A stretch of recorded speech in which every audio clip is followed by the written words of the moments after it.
What's good with you? Back in black with another video. If you guys are new to the channel and you love shooting games just like me, make sure you aim for that like button and shoot that subscribe button as well.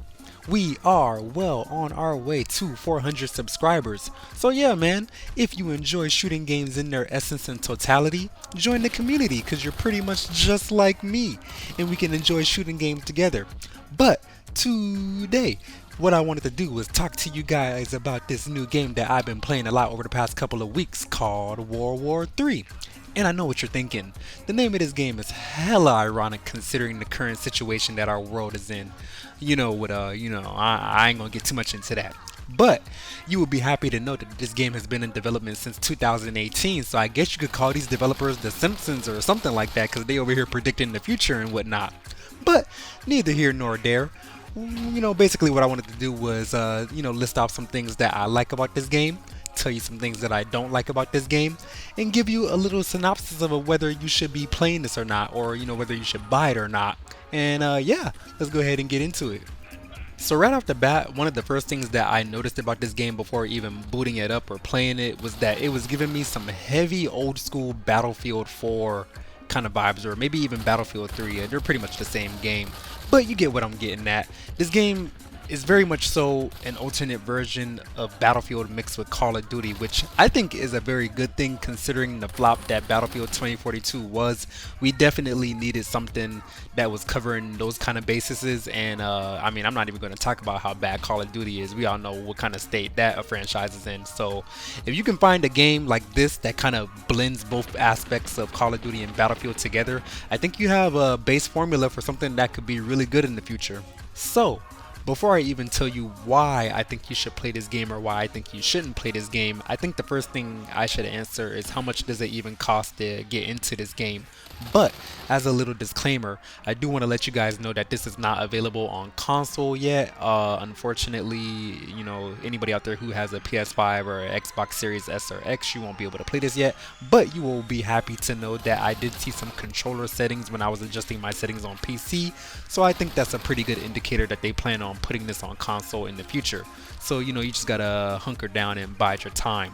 But for anybody who is on PC and is looking to try this out, you can get it for free. Of course, if you do download it for free, you will not get any add-ons. You can go up one tier and then you can get the Sergeant Pack. This is the one that I got. It is about $15 and you get a couple of combat uniforms and some loadouts for, some guns. So basically, you can have, a bunch of attachments without even ranking up for real. Of course, there are two more tiers you can go up. They got the Major Pack and then they got the Presidential Pack or whatever. This is like $60 and then like $150. I think there might be one more for $300, but I guess that's neither here nor there. Basically, you can support the game in various different ways depending on if you believe in their vision or not after watching the trailers. I do personally. Right off the back, you're thrown into a very in-depth and robust customization system, or I guess you could call this a create a character screen. And yeah, they have a bunch of very authentic uniforms from various countries along with a bunch of insignias that you can put on your soldier as well. So I would definitely say that the representation is very high and up there, which goes to show that this is definitely a game that is trying to appeal to everybody. Speaking of the customization that you can do to your soldier, I do want to go into the ballistic system a little bit.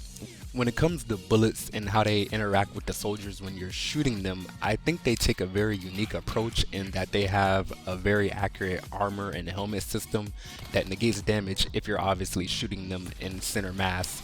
Another thing that's really cool about it is if you shoot them in the head, their helmet will actually fly off, which I don't know many games out there that actually depict you hitting somebody in the head and the helmet actually saving their life.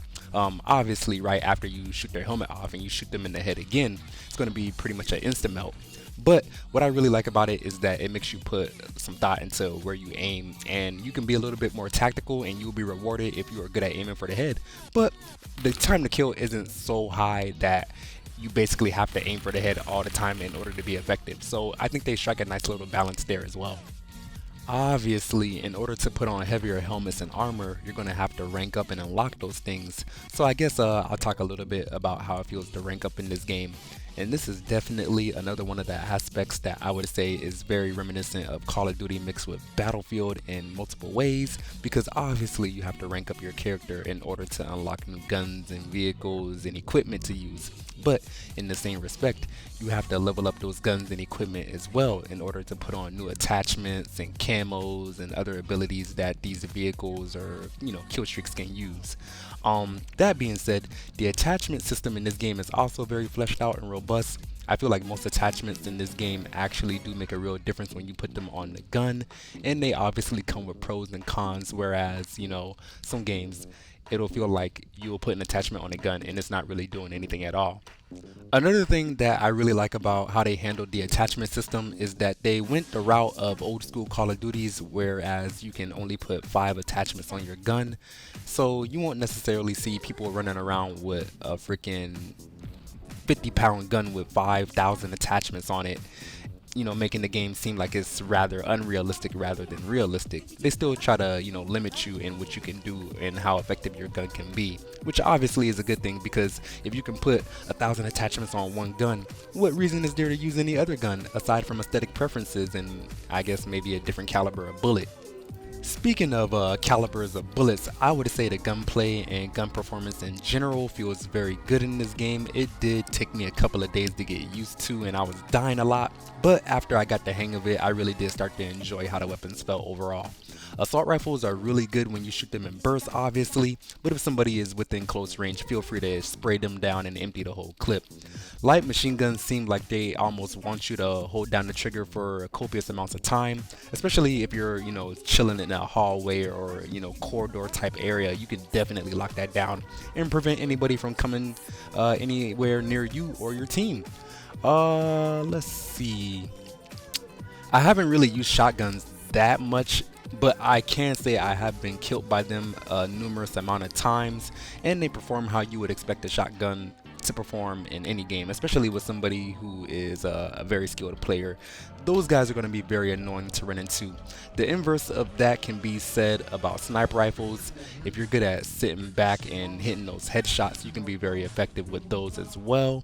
And yeah, I just like how the guns feel very reminiscent of Battlefield mixed with Call of Duty, because it's very, very snappy when it comes to aiming and hitting your target. But at the same time, I feel like the sway and bullet deviation that the guns have is very reminiscent of Battlefield as well. Staying in the category of general gameplay, another thing that I'm really a big fan of is how they went on to handle the vehicles in this game. When it comes to Team Deathmatch, which is the smaller game mode of the two that are being presented in this beta, you obviously won't run into vehicles and it's more focused on infantry gameplay. But when you're playing Tactical Ops, which is the larger game mode, you have your transport vehicles, which anybody can get into and they spawn at the base. But the way they handle this in a lot of the, like artillery and small vehicle call-ins and UAVs and counter UAVs, all of that is handled by a point system, which you accumulate these points by obviously getting kills and capping objectives. So the only way, like I guess you could say, calling these Call of Duty, or I guess reminiscent of Call of Duty kill streak type vehicles and artillery and stuff like that, you would obviously have to be contributing to the game, which I think is a really good way to go about doing it. When it comes to the maps, obviously, because this game is in beta, I don't think there's a huge selection of maps, obviously. But, I won't hold that against them because they're still developing the game, making sure the performance is right and all that stuff. And I expect content to roll out in due time, especially if the game is, off to a good start and gets a lot of traction, which I think they are doing a really good job right now. Anyways, what maps they actually do offer show a really good balance between big maps and small maps. And even within those maps, they do a really good job of inserting CQB areas along sight lines and open streets as well, which allow you to use a variety of weapons and playstyles to suit your wants and needs, which also, in my opinion, shows a really good knack for game design, which you wouldn't believe how rare that is nowadays. I forgot to mention that anybody who does buy the highest tier of entry into this game literally gets the ability to choose a real world location anywhere in the world for a map to be designed to their liking, which I think is a really good way to show support. Well, not even show support, but I think that's a really good way to show appreciation for anybody who does invest that kind of money in the game. But to go on and talk about the things that I am not a fan of when it comes to this game, it's really only going to be in the performance section. And as you guys can see in the upper right hand corner, I have my NVIDIA overlay up, and you can see more often than not my GPU utilization is like 90% and up, and I wasn't even playing this game on that high of settings, so they obviously have some work to do when it comes to optimization. And here and there it is a little bit choppy, but other than that, I would say the overall experience of me playing this game is very, very fun, and I was doing it by myself. I'm not even playing with friends, so I can only imagine if I'm playing with friends too. So that being said, I would definitely recommend giving this game a try. Other than that, that's pretty much all I had to share with you guys. I appreciate you guys for tuning in and watching the video. If you enjoyed it or you found anything entertaining or educational, feel free to drop a like and hit that subscribe button as well for all my shooter fans out there. Appreciate you guys much, and I hope you have a good day. Black Guy out.